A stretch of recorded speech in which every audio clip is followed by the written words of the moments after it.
नमस्कार। सुने कहानी पर आप सभी का स्वागत है। आज की हमारी कहानी का नाम है ईदगाह, जिसे लिखा है हिंदी के महान साहित्यकार मुंशी प्रेमचंद जी ने। आइए बढ़ते हैं कहानी की ओर। रमजान के पूरे 30 रोजों के बाद आज ईद आई है। कितना मनोहर, कितना सुहावना प्रभात है। वृक्षों पर कुछ अजीब हरियाली है, खेतों में कुछ अजीब रौनक है, आसमान पर कुछ अजीब लालिमा है। आज का सूर्य देखो, कितना प्यारा, कितना शीतल है, मानो संसार को ईद की बधाई दे रहा है। गांव में कितनी हलचल है। ईदगाह जाने की तैयारियां हो रही है। किसी के कुर्ते में बटन नहीं है, पड़ोस के घर से सुई तागा लेने दौड़ा जा रहा है। किसी के जूते कड़े हो गए हैं, उनमें तेल डालने के लिए तेली के घर भागा जाता है। जल्दी जल्दी बैलों को सानी पानी दे दें। ईदगाह से लौटते लौटते दोपहर जो हो जाएगी। 3 कोस का पैदल रास्ता, फिर सैकड़ों आदमियों से मिलना भेंटना। दोपहर के पहले लौटना ही असंभव है। लड़के सबसे ज्यादा प्रसन्न हैं। किसी ने एक रोजा रखा है, वह भी दोपहर तक। किसी ने वह भी नहीं, लेकिन ईदगाह जाने की खुशी उनके हिस्से की चीज है। रोजे बड़े बूढ़ों के लिए होंगे, इनके लिए तो ईद है। रोज ईद का नाम रटते थे, आज वह आ गई है। अब जल्दी पड़ी है कि लोग ईदगाह क्यों नहीं चलते। इन्हें भला गृहस्थी की चिंताओं से क्या प्रयोजन। सवैयों के लिए दूध और शक्कर घर में है या नहीं, इनकी बला से ये तो सेवैयां खाएंगे। वह क्या जाने अब्बा जान क्यों बदहवास चौधरी कायम अली के घर दौड़े जा रहे हैं। उन्हें क्या खबर कि चौधरी आज आंखें बदल ले तो यह सारी ईद मुहर्रम हो जाए। उनकी अपनी जेबों में तो कुबेर का धन भरा हुआ है। बार बार जेब से अपना खजाना निकाल कर गिनते हैं और खुश होकर फिर रख लेते हैं। महमूद गिनता है, 1, 2, 10, 12। उसके पास 12 पैसे हैं। मोहसिन के पास 1, 2, 3, 8, 9, 15 पैसे हैं। इन्हीं अनगिनती पैसों में वे अनगिनती चीजें लाएंगे। खिलौने, मिठाइयाँ, बिगुल, गेंद और जाने क्या क्या। और सबसे ज्यादा प्रसन्न है हामिद। वह 4-5 साल का गरीब सूरत दुबला पतला लड़का, जिसका बाप गत वर्ष हैजे की भेंट हो गया और मां न जाने क्यों पीली होती होती एक दिन मर गई। किसी को पता न चला कि क्या बीमारी है। कहती भी तो कौन सुनने वाला था। दिल पर जो कुछ बीतती थी वह दिल में ही रहती थी, और जब न सहा गया तो संसार से विदा हो गई। अब हामिद अपनी बूढ़ी दादी अमीना की गोद में सोता है और उतना ही प्रसन्न है। उसके अब्बा जान रुपए कमाने गए हैं, बहुत सी थैलियां लेकर आएंगे। अम्मी जान अल्लाह मियाँ के घर से उसके लिए बड़ी अच्छी अच्छी चीजें लाने गई हैं, इसलिए हामिद प्रसन्न है। आशा तो बड़ी चीज है, और फिर बच्चों की आशा, उनकी कल्पना तो राई का पर्वत बना लेती है।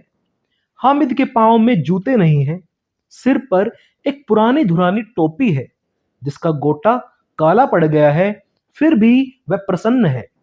अब उसके अब्बा जान थैलियां और अम्मी जान नियामतें लेकर आएंगी तो वह दिल के अरमान निकाल लेगा।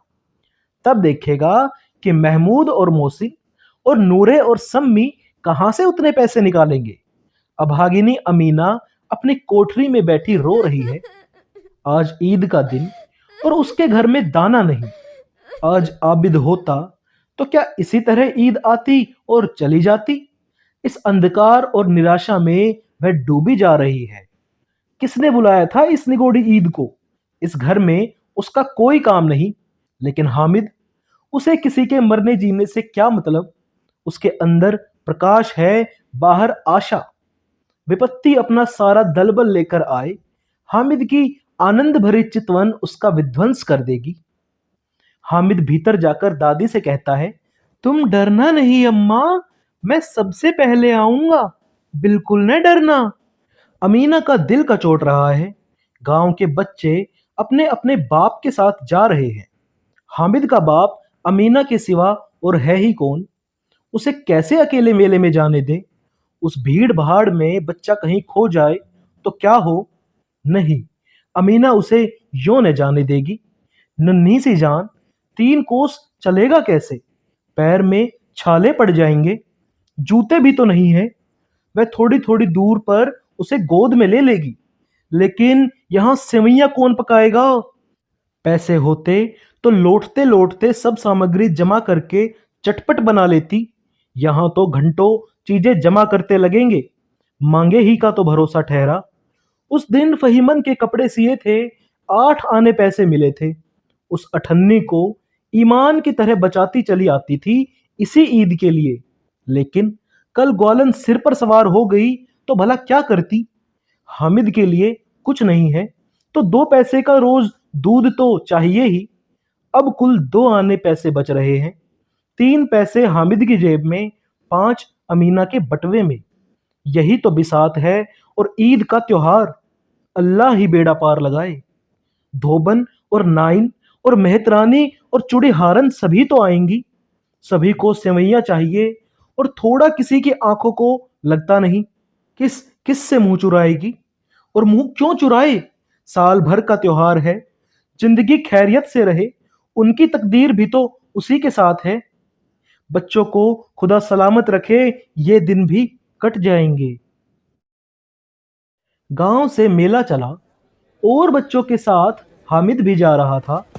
कभी सबके सब दौड़कर आगे निकल जाते, फिर किसी पेड़ के नीचे खड़े होकर साथ वालों का इंतजार करते। ये लोग क्यों इतना धीरे धीरे चल रहे हैं? हामिद के पैरों में तो जैसे पर लग गए हैं। वह कभी थक सकता है?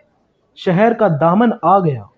सड़क के दोनों ओर अमीरों के बगीचे हैं। पक्की 4 दीवारी बनी हुई है। पेड़ों में आम और लीचियां लगी हुई है। कभी कभी कोई लड़का कंकड़ी उठाकर आम पर निशाना लगाता है। माली अंदर से गाली देता हुआ निकलता है। लड़के वहां से एक फरलांग पर हैं, खूब हंस रहे हैं। माली को कैसा उल्लू बनाया है। बड़ी बड़ी इमारतें आने लगी। यह अदालत है, यह कॉलेज है, यह क्लब घर है। इतने बड़े कॉलेज में कितने लड़के पढ़ते होंगे? सब लड़के नहीं हैं जी, बड़े बड़े आदमी हैं सच। उनकी बड़ी बड़ी मूछें हैं।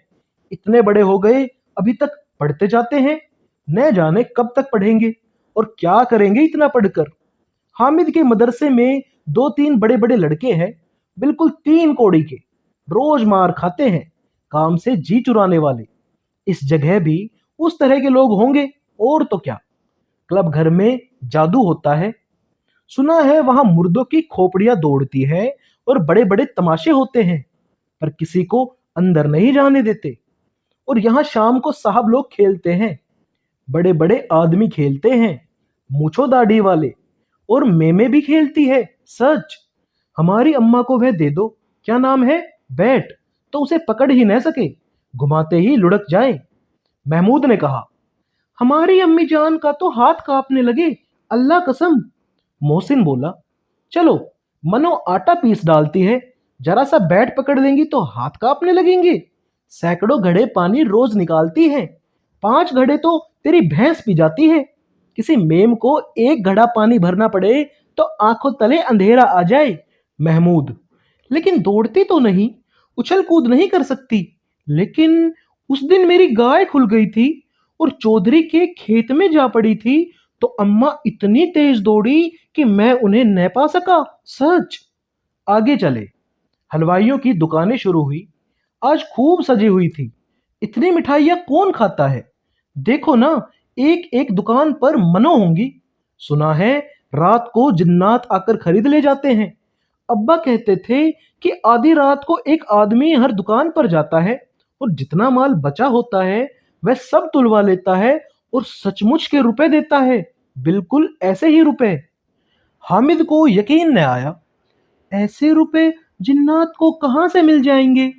मोहसिन ने कहा, जिन्नात को रुपए की कमी, जिस खजाने में चाहे चले जाए, लोहे के दरवाजे तक उन्हें रोक नहीं सकते जनाब। आप किस फेर में हैं? हीरे जवाहरात तक उनके पास रहते हैं। जिससे खुश हो जाए उन्हें टोकरों जवाहरात दे दिए। अभी यहां बैठे हैं, 5 मिनट में कहो कलकत्ता पहुंच जाएं। हामिद ने फिर पूछा, जिन्नात बहुत बड़े बड़े होते होंगे। मोहसिन, एक एक आसमान के बराबर होता है जी। जमीन पर खड़ा हो जाए तो उसका सिर आसमान से जा लगे, मगर चाहे तो एक लोटे में घुस जाए। हामिद, लोग उन्हें कैसे खुश करते होंगे? कोई मुझे वह मंत्र बता दे तो एक जिन्न को खुश कर लूं। मोहसिन, अब यह तो मैं भी नहीं जानता, लेकिन चौधरी साहब के काबू में बहुत से जिन्नात हैं। कोई चीज चोरी हो जाए, चौधरी साहब उसका पता लगा देंगे और चोरों का नाम भी बता देंगे। जुमेराती का बछवा उस दिन खो गया था। 3 दिन हैरान हुए, कहीं न मिला। तब झक मार कर चौधरी के पास गए। चौधरी ने तुरंत बता दिया मवेशी खाने में है, और वहीं मिला। जिन्नात आकर उन्हें सारे जहान की खबरें दे जाते हैं। अब सबकी समझ में आया कि चौधरी के पास क्यों इतना धन है और क्यों उनका इतना सम्मान है। आगे चले। यह पुलिस लाइन है, यहीं सब कांस्टेबल कवायद करते हैं। रटन फाय फो, रात को बेचारे घूम घूम कर पहरा देते हैं, नहीं तो चोरियां हो जाएं। मोहसिन ने प्रतिवाद किया, यह कांस्टेबल पहरा देते हैं तभी तुम बहुत जानते हो। अजी हजरत, यही चोरी कराते हैं। शहर के जितने चोर डाकू हैं सब इनसे मिले रहते हैं। रात को ये लोग चोरों से तो कहते हैं चोरी करो, और आप दूसरे मोहल्ले में जाकर जागते रहो जागते रहो पुकारते रहते हैं। जब भी इन लोगों के पास इतने रुपए आते हैं। मेरे मामू एक थाने में कांस्टेबल है, 20 रुपए महीना पाते हैं, लेकिन 50 रुपए घर भेजते हैं। अल्लाह कसम, मैंने एक बार पूछा था कि मामू आप इतने रुपए कहां से लाते हैं? हंसकर कहने लगे, बेटा अल्लाह देता है। फिर आप ही बोले, हम लोग चाहें तो एक दिन में लाखों मार लाएं। हम तो इतना ही लेते हैं जिसमें अपनी बदनामी न हो और नौकरी न चली जाए। हामिद ने पूछा, यह लोग चोरी करवाते हैं तो कोई इन्हें पकड़ता नहीं? मोहसिन उसकी नादानी पर दया दिखाकर बोला, अरे पागल, इन्हें कौन पकड़ेगा? पकड़ने वाले तो ये लोग खुद हैं, लेकिन अल्लाह इन्हें सजा भी खूब देता है। हराम का माल हराम में जाता है। थोड़े दिन हुए मामू के घर में आग लग गई, सारी लेई पूंजी जल गई, एक बर्तन तक न बचा। कई दिन पेड़ के नीचे सोए, अल्लाह कसम पेड़ के नीचे। फिर न जाने कहां से 100 कर्ज लाए और बर्तन भांडे आए। हामिद, 100 तो 50 से ज्यादा होते हैं। कहाँ 50, कहाँ 100? 50 एक थैली भर होता है, 100 तो 2 थैलियों में भी ना आवे। अब बस्ती घनी होने लगी थी। ईदगाह जाने वालों की टोलियां नजर आने लगी, एक से एक भड़कीले वस्त्र पहने हुए। कोई इक्के तांगे पर सवार, कोई मोटर पर, सभी इत्र में बसे, सभी के दिलों में उमंग। ग्रामीणों का यह छोटा सा दल अपनी विपन्नता से बेखबर, संतोष और धैर्य में मग्न चला जा रहा था। बच्चों के लिए नगर की सभी चीजें अनोखी थी। जिस चीज की ओर ताकते ताकते ही रह जाते, और पीछे से बार बार हॉर्न की आवाज होने पर भी न चेतते। हामिद तो मोटर के नीचे जाते जाते बचा। सहसा ईदगाह नजर आया। ऊपर इमली के घने वृक्षों का साया है, नीचे पक्का फर्श है जिस पर जाजिम बिछा हुआ है, और रोजदारों की पंक्तियां एक के पीछे एक न जाने कहां तक चली गई है, पक्के जगत के नीचे तक, जहां जाजिम भी नहीं है। नए आने वाले आकर पीछे की कतार में खड़े हो जाते हैं, आगे जगह ही नहीं है। वहां कोई धन और पद नहीं देखता। इस्लाम की निगाह में सब बराबर है। इन ग्रामीणों ने भी वजू किया और पिछली पंक्ति में खड़े हो गए। कितना सुंदर संचालन है, कितनी सुंदर व्यवस्था। लाखों सिर एक साथ सिजदे में झुक जाते हैं, फिर सबके सब एक साथ खड़े हो जाते हैं, एक साथ झुकते हैं और एक साथ घुटनों के बल बैठे होते हैं। कई बार यही क्रिया होती है जैसे बिजली की लाखों बत्तियां एक साथ प्रदीप्त हो और एक साथ बुझ जाएं, और यही क्रम चलता रहे। कितना अपूर्व दृश्य था, जिसकी सामूहिक क्रियाएं, विस्तार और अनंतता हृदय को श्रद्धा, गर्व और आत्मानंद से भर देती थी। मानव भ्रातृत्व का एक सूत्र इन समस्त आत्माओं को एक लड़ी में पिरोए हुए है। नमाज खत्म हो गई है, लोग आपस में गले मिल रहे हैं। तब मिठाई और खिलौनों की दुकानों पर धावा होता है। ग्रामीणों का यह दल इस विषय में बालकों से कम उत्साही नहीं है। यह देखो हिंडोला है, एक पैसे देकर चढ़ जाओ। कभी आसमान पर जाते हुए मालूम होंगे, कभी जमीन पर गिरते हुए। यह चरखी है, लकड़ी के हाथी, घोड़े, ऊंट छड़ों से लटके हुए हैं। एक पैसा देकर बैठ जाओ और 25 चक्करों का मजा लो। महमूद और मोहसिन और नूरे और सम्मी इन घोड़ों और ऊंटों पर बैठते हैं। हामिद दूर खड़ा है, 3 ही तो पैसे हैं उसके पास। अपने कोष का 1/3 जरा सा चक्कर खाने के लिए नहीं दे सकता। सब चरखियों से उतरते हैं, अब खिलौने लेंगे। इधर दुकानों की कतार लगी हुई है, तरह तरह के खिलौने हैं। सिपाही और गुजरिया और राजा और वकील और भिश्ती और धोबिन और साधु। वाह कितने सुंदर खिलौने हैं, अब बोला ही चाहते हैं। महमूद सिपाही लेता है, खाकी वर्दी और लाल पगड़ी वाला, कंधे पर बंदूक रखे हुए, मालूम होता है अभी कवायद के लिए चला आ रहा है। मोहसिन को भिश्ती पसंद आया, कमर झुकी हुई है, ऊपर मशक रखे हुए है। मशक का मुंह एक हाथ से पकड़े हुए है, कितना प्रसन्न है, शायद कोई गीत गा रहा है।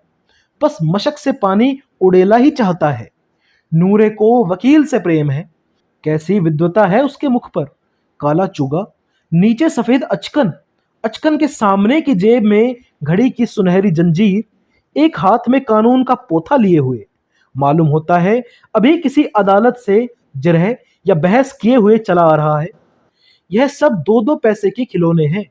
हामिद के पास कुल 3 पैसे हैं। इतने महंगे खिलौने वह कैसे ले? खिलौना कहीं हाथ से छूट पड़े तो चूर चूर हो जाए, जरा पानी पड़े तो सारा रंग धुल जाए। ऐसे खिलौने लेकर वह क्या करेगा, किस काम के ये? मोहसिन कहता है, मेरा भिश्ती रोज पानी दे जाएगा सांझ सवेरे। महमूद, और मेरा सिपाही घर का पहरा देगा, कोई चोर आएगा तो फौरन बंदूक फायर कर देगा। नूरे, और मेरा वकील खूब मुकदमा लड़ेगा। सम्मी, और मेरी धोबिन रोज कपड़े धोएगी। हामिद खिलौनों की निंदा करता है, मिट्टी के तो हैं, गिरे तो चकनाचूर हो जाएं। लेकिन ललचाई हुई आंखों से खिलौनों को देख रहा है और चाहता है कि जरा देर के लिए उन्हें हाथ में ले सकता। उसके हाथ अनायास ही लपकते हैं, लेकिन लड़के इतने त्यागी नहीं होते, विशेषकर अभी नया नया शौक है। हामिद ललचाता रह जाता है। खिलौनों के बाद मिठाइयाँ आती है। किसी ने रेवड़ियाँ ली, किसी ने गुलाब जामुन, किसी ने सोहन हलवा। मजे से खा रहे हैं। हामिद उनकी बिरादरी से पृथक है। अभागे के पास 3 पैसे जो हैं, क्यों नहीं कुछ लेकर खाता? ललचाई आंखों से सबकी ओर देखता है। मोहसिन कहता है, हामिद यह रेवड़ी ले जाओ, कितनी खुशबूदार है। हामिद को संदेह हुआ, यह केवल क्रूर विनोद है। मोहसिन इतना उदार नहीं है, लेकिन यह जानकर भी वह उसके पास जाता है। मोहसिन दोने से एक रेवड़ी निकालकर हामिद की ओर बढ़ाता है। हामिद हाथ फैलाता है। मोहसिन रेवड़ी अपने मुंह में रख लेता है। महमूद, नूरे और सम्मी खूब तालियां बजा बजा कर हंसते हैं। हामिद खिसिया जाता है। मोहसिन, अच्छा अब की जरूर देंगे हामिद, अल्लाह कसम, ले जाओ। हामिद, रखे रहो, क्या मेरे पास पैसे नहीं हैं? सम्मी, 3 पैसे ही तो हैं, 3 पैसे में क्या क्या लोगे? महमूद, हमसे गुलाब जामुन ले जाओ हामिद, मोहसिन बदमाश है। हामिद, मिठाई कौन बड़ी नेमत है, किताब में इसकी कितनी बुराइयां लिखी हैं। मोहसिन, लेकिन दिल में कह रहे होंगे कि मिले तो खा ले, अपने पैसे क्यों नहीं निकालते? महमूद, हम समझते हैं इसकी चालाकी, जब हमारे सारे पैसे खर्च हो जाएंगे तो हमें ललचा ललचा कर खाएगा। मिठाइयों के बाद कुछ दुकानें लोहे की चीजों की है, कुछ गिलट और नकली गहनों की। लड़कों के लिए यह कोई आकर्षण न था। वह सब आगे बढ़ जाते हैं। हामिद लोहे की दुकान पर रुक जाता है। कई चिमटे रखे हुए थे। उसे ख्याल आया दादी के पास चिमटा नहीं है। तवे से रोटियां उतारती है तो उनका हाथ जल जाता है। अगर वह चिमटा ले जाकर दादी को दे दे तो वे कितनी प्रसन्न होंगी, फिर उनकी उंगलियां कभी न जलेंगी। घर में एक काम की चीज हो जाएगी। खिलौनों से भला क्या फायदा, व्यर्थ में पैसे खराब होते हैं। जरा देर की ही तो खुशी होती है। फिर तो खिलौनों को कोई आंख उठाकर नहीं देखता। या तो वह घर पहुंचते पहुंचते टूट फूट कर बराबर हो जाएंगे, या छोटे बच्चे जो मेले नहीं आए हैं जिद करके ले लेंगे और तोड़ डालेंगे। चिमटा कितने काम की चीज है। रोटियां तवे से उतार लो, चूल्हे में सेंक लो। कोई आग मांगने आवे तो चटपट चूल्हे से आग निकालकर उसे दे दो। अम्मा बेचारी को कहाँ फुर्सत है कि बाजार जाएं, और इतने पैसे ही कहाँ मिलते हैं। रोज हाथ जला लेती है। हामिद के सभी साथी आगे बढ़ गए हैं। छबील पर सबके सब शरबत पी रहे हैं। देखो सबके सब कितने लालची हैं। इतनी मिठाइयाँ ली, मुझे किसी ने एक भी न दी। उस पर कहते हैं मेरे साथ खेलो, मेरा यह काम करो। अब अगर किसी ने कोई काम करने को कहा तो पूछूंगा, खाए मिठाइयाँ, अपना मुंह सड़ेगा, फोड़े फुंसियाँ निकलेंगी, आप ही जबान चटोरी हो जाएगी। तब घर से पैसे चुराएंगे और मार खाएंगे। किताब में झूठी बातें थोड़ी ही लिखी है, मेरी जबान क्यों खराब होगी। अम्मा चिमटा देखते ही दौड़कर मेरे हाथ से ले लेंगी और कहेंगी मेरा बच्चा अम्मा के लिए चिमटा लाया है। हजारों दुआएं देगी। फिर पड़ोस की औरतों को भी तो दिखाएंगी। सारे गांव में चर्चा होने लगेगी कि हामिद चिमटा लाया है, कितना अच्छा लड़का है। इन लोगों के खिलौनों पर कौन इन्हें दुआएं देगा। बड़ों की दुआएं सीधे अल्लाह के दरबार में पहुंचती है और तुरंत सुनी जाती है। मेरे पास पैसे नहीं हैं, तभी तो मोहसिन और महमूद यो मिजाज दिखाते हैं। मैं भी इन्हें मिजाज दिखाऊंगा। खेले खिलौने और खाए मिठाइयाँ। मैं नहीं खेलता खिलौने, किसी का मिजाज क्यों सहूं। मैं गरीब सही, किसी से कुछ मांगने तो नहीं जाता। आखिर अब्बा जान कभी न कभी तो आएंगे ही, अम्मा भी आएंगी। फिर इन लोगों से पूछूंगा कितने खिलौने लोगे। एक एक को टोकरियां खिलौने दूं और दिखा दूं कि दोस्तों के साथ इस तरह सुलूक किया जाता है। यह नहीं कि एक पैसे की रेवड़ियां ली तो चिढ़ा चिढ़ा कर खाने लगे। सबके सब खूब हंसेंगे कि हामिद ने चिमटा लिया है। हंसे मेरी बला से। उसने दुकानदार से पूछा, यह चिमटा कितने का है। दुकानदार ने उसकी ओर देखा और कोई आदमी साथ ने देखकर कहा, वह तुम्हारे काम का नहीं है जी। बिकाऊ है कि नहीं। बिकाऊ क्यों नहीं है, और यहाँ क्यों लाद लाए हैं। तो बताते क्यों नहीं, कई पैसे का है। 6 पैसे लगेंगे। हामिद का दिल बैठ गया। ठीक ठीक बताओ। ठीक ठीक 5 पैसे लगेंगे। लेना हो तो लो, नहीं तो चलते बनो। हामिद ने कलेजा मजबूत करके कहा। 3 पैसे लोगे। यह कहता हुआ वह आगे बढ़ गया कि दुकानदार की घुड़कियां न सुने। लेकिन दुकानदार ने घुड़कियां नहीं दी, बल्कि बुलाकर चिमटा दे दिया। हामिद ने उसे इस तरह कंधे पर रखा मानो बंदूक है, और शान से अकड़ता हुआ संगियों के पास आया। जरा सुने सबके सब क्या क्या आलोचनाएं करते हैं। मोहसिन ने हंसकर कहा, यह चिमटा क्यों ले आया पगले, इससे क्या करेगा। हामिद ने चिमटे को जमीन पर पटक कर कहा, जरा अपना भिश्ती जमीन पर गिरा दो, सारी पसलियां चूर चूर हो जाए बचा की। महमूद बोला, तो ये चिमटा कोई खिलौना है। हामिद, खिलौना क्यों नहीं है, अभी कंधे पर रखा कि बंदूक हो गई, हाथ में ले लिया फकीरों का चिमटा हो गया। चाहूं तो इससे मंजीरे का काम भी ले सकता हूं। एक चिमटा जमा दूं तो तुम लोगों के सारे खिलौनों की जान निकल जाए।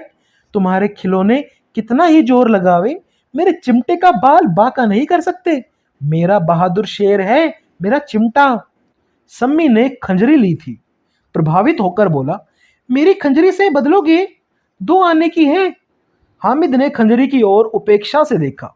मेरा चिमटा चाहे तो तुम्हारी खंजरी का पेट फाड़ डाले।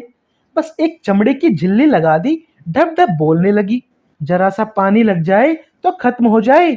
मेरा बहादुर चिमटा आग में, पानी में, आंधी में, तूफान में बराबर डटा खड़ा रहेगा। चिमटे ने सभी को मोहित कर लिया। लेकिन अब पैसे किसके पास धरे हैं। फिर मेले से दूर निकल आए हैं और 9 कब के बज गए हैं। धूप तेज हो रही है, घर पहुंचने की जल्दी भी है। बाप से जिद भी करें तो चिमटा नहीं मिल सकता। हामिद है बड़ा चालाक, इसलिए बदमाश ने अपने पैसे बचा रखे थे। अब बालकों के 2 दल हो गए हैं। मोहसिन, महमूद, सम्मी और नूरे एक तरफ हैं, हामिद अकेला दूसरी तरफ। शास्त्रार्थ हो रहा है। सम्मी तो विधर्मी हो गया है, दूसरे पक्ष में जा मिला। लेकिन मोहसिन, महमूद और नूरे भी हामिद से एक एक दो दो साल बड़े होने पर भी हामिद के आघातों से आतंकित हो उठे हैं। उसके पास न्याय का बल है और नीति की शक्ति। एक और मिट्टी है, दूसरी ओर लोहा। जो इस वक्त अपने को फौलाद कह रहा है, वह अजय है, घातक है। अगर कोई शेर आ जाए तो मियाँ भिश्ती के छक्के छूट जाए। मियाँ सिपाही मिट्टी की बंदूक छोड़कर भागे। वकील साहब की नानी मर जाए, चुगे में मुंह छिपाकर जमीन पर लेट जाए। मगर यह चिमटा, यह बहादुर, यह रुस्तमे हिंद लपककर शेर की गर्दन पर सवार हो जाएगा और उसकी आंखें निकाल लेगा। मोहसिन ने एडी चोटी का जोर लगाकर कहा, अच्छा, पानी तो नहीं भर सकता। हामिद ने चिमटे को सीधा खड़ा करके कहा, भिश्ती को एक डांट बताएगा तो दौड़ा हुआ पानी लाकर उसके द्वार पर छिड़कने लगेगा। मोहसिन परास्त हो गया, पर महमूद ने कुमक पहुंचाई, अगर बच्चा पकड़ा जाए तो अदालत में बंधे बंधे फिरेंगे, तब तो वकील साहब ही के पैरों में पड़ेंगे। हामिद इस प्रबल तर्क का जवाब न दे सका। उसने पूछा, हमें कौन पकड़ने आएगा? नूरे ने अकड़ कर कहा, यह सिपाही बंदूक वाला। हामिद ने मुंह चिढ़ाकर कहा, यह बेचारे हम बहादुर रुस्तमे हिंद को पकड़ेंगे। अच्छा लाओ, अभी जरा कुश्ती हो जाए, इसकी सूरत देखकर दूर से भागने लगेंगे, पकड़ेंगे क्या बेचारे। मोहसिन को एक चोट सूझ गई। तुम्हारे चिमटे का मुंह रोज आग में जलेगा। उसने समझा था कि हामिद लाजवाब हो जाएगा, लेकिन यह बात न हुई। हामिद ने तुरंत जवाब दिया, आग में बहादुर ही कूदते हैं जनाब। तुम्हारा यह वकील, सिपाही और भिश्ती लेंडियों की तरह घर में घुस जाएंगे। आग में कूदना वह काम है जो यह रुस्तमे हिंद ही कर सकता है।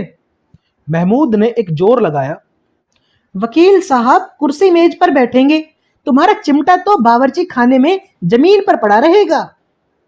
इस तर्क ने सम्मी और नूरे को भी सजीव कर दिया। कितने ठिकाने की बात कही है पट्टे ने।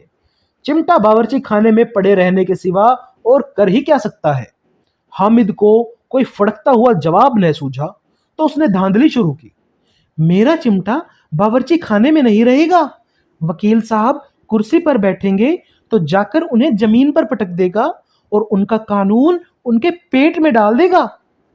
बात कुछ बनी नहीं, खासी गाली गलौज थी, लेकिन कानून को पेट में डालने वाली बात छा गई, और ऐसे छा गई कि तीनों सूरमा मुंह ताकते रह गए, मानो कोई धेलचा कंकोआ किसी गंडे वाले कंकोआ को काट गया हो। कानून मुंह से बाहर निकालने वाली चीज है, उसको पेट के अंदर डाल दिया जाए, बेतुकी सी बात होने पर भी कुछ नयापन रखती है। हामिद ने मैदान मार लिया। उसका चिमटा रुस्तमे हिंद है। अब इसमें मोहसिन, महमूद, नूरे, सम्मी किसी को भी आपत्ति नहीं हो सकती। विजेता को हारने वालों से जो सत्कार मिलना स्वाभाविक है, वह हामिद को भी मिला। औरों ने 3-3, 4-4 आने पैसे खर्च किए, पर कोई काम की चीज न ले सके। हामिद ने 3 पैसे में रंग जमा दिया। सच ही तो है, खिलौनों का क्या भरोसा, टूट फूट जाएंगे। हामिद का चिमटा तो बना ही रहेगा बरसों। संधि की शर्तें तय होने लगी।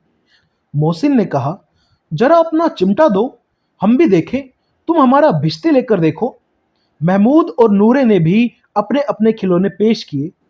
हामिद को इन शर्तों के मानने में कोई आपत्ति न थी। चिमटा बारी बारी से सबके हाथों में गया और उनके खिलौने बारी बारी हामिद के हाथ में आए। कितने खूबसूरत खिलौने हैं। हामिद ने हारने वालों के आंसू पोंछे। मैं तुम्हें चिढ़ा रहा था, सच। यह लोहे का चिमटा भला इन खिलौनों की क्या बराबरी करेगा। मालूम होता है अब बोले कि अब बोले। लेकिन मोहसिन की पार्टी को इस दिलासे से संतोष नहीं होता। चिमटे का सिक्का खूब बैठ गया है। चिपका हुआ टिकट अब पानी से नहीं छूट रहा है। मोहसिन, लेकिन इन खिलौनों के लिए कोई हमें दुआ तो न देगा। महमूद, दुआ के लिए फिरते हो, उल्टे मार न पड़े। अम्मा जरूर कहेंगी कि मेले में यही मिट्टी के खिलौने मिले तुम्हें। हामिद को स्वीकार करना पड़ा कि खिलौनों को देखकर किसी की माँ इतना खुश न होंगी जितना कि दादी चिमटे को देखकर होगी। 3 पैसों ही में तो उसे सब कुछ करना था और उन पैसों के इस उपयोग पर पछतावे की बिल्कुल जरूरत न थी। फिर अब तो चिमटा रुस्तमे हिंद है और सभी खिलौनों का बादशाह। रास्ते में महमूद को भूख लगी। उसके बाप ने केले खाने को दिए। महमूद ने केवल हामिद को साजी बनाया। उसके अन्य मित्र मुंह ताकते रह गए। यह उस चिमटे का प्रसाद था। 11 बजे सारे गांव में हलचल मच गई। मेले वाले आ गए। मोहसिन की छोटी बहन ने दौड़कर भिश्ती उसके हाथ से छीन लिया और मारे खुशी के जो उछली तो मियाँ भिश्ती नीचे आ रहे और सुरलोक सिधारे। इस पर भाई बहन में मारपीट हुई। दोनों खूब रोए। उनकी अम्मा यह शोर सुनकर बिगड़ी और दोनों को ऊपर से 2-2 चाटे और लगाए। मियाँ नूरे के वकील का अंत उनकी प्रतिष्ठानुकूल इससे ज्यादा गौरवमय हुआ। वकील जमीन पर या ताक पर तो नहीं बैठ सकता, उसकी मर्यादा का विचार तो करना ही होगा। दीवारों में 2 खूंटियां गाड़ी गई। उन पर लकड़ी का एक पटरा रखा गया। पटरे पर कागज का कालीन बिछाया गया। वकील साहब राजा भोज की भांति इस सिंहासन पर विराजे। नूरे ने उन्हें पंखा झलना शुरू किया। अदालतों में खस की टट्टियां और बिजली के पंखे रहते हैं, क्या यहां मामूली पंखा भी न हो? कानून की गर्मी दिमाग पर चढ़ जाएगी कि नहीं? बांस का पंखा आया और नूरे हवा करने लगे। मालूम नहीं पंखे की हवा से या पंखे की चोट से वकील साहब स्वर्गलोक से मर्त्यलोक में आ रहे और उनका माटी का चोला माटी में मिल गया। फिर बड़े जोर शोर से मातम हुआ और वकील साहब की अस्थि धूल पर डाल दी गई। अब रहा महमूद का सिपाही। उसे चटपट गांव का पहरा देने का चार्ज मिल गया।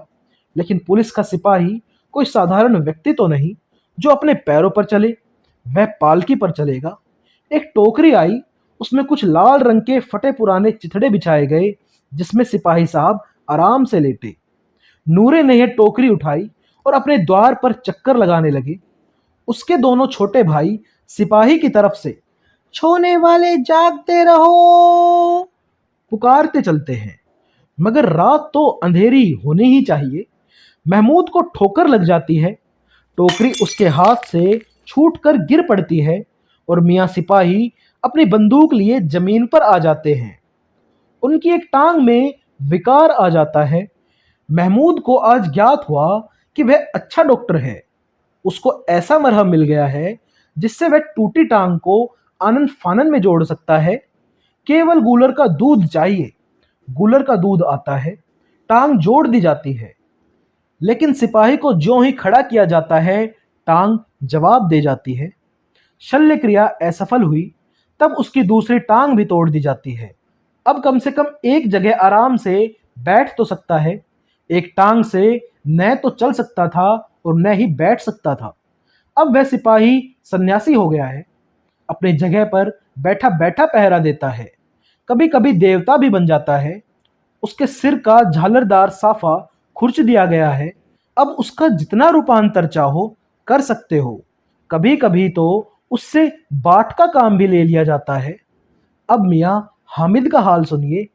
अमीना उसकी आवाज सुनते ही दौड़ी और उसे गोद में उठाकर प्यार करने लगी। सहसा उसके हाथ में चिमटा देखकर वह चौंकी। यह चिमटा कहाँ था?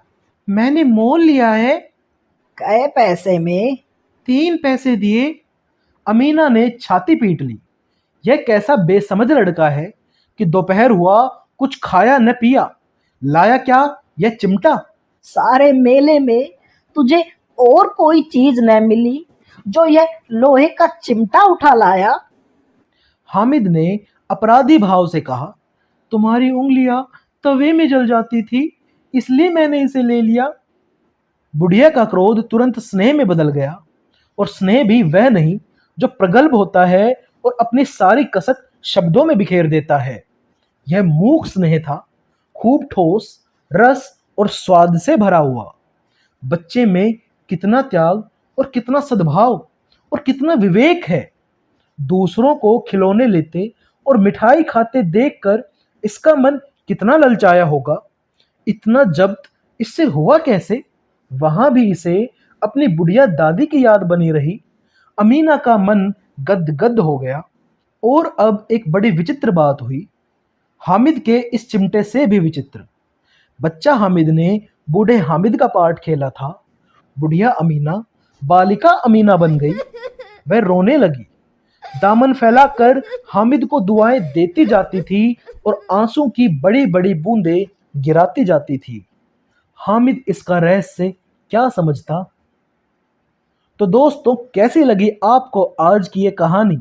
कमेंट्स में ज़रूर बताइएगा और लिख भेजिए उन किताबों और कहानियों के भी नाम जो आप हमसे सुनना चाहते हैं। मिलते हैं अगली कहानी के साथ।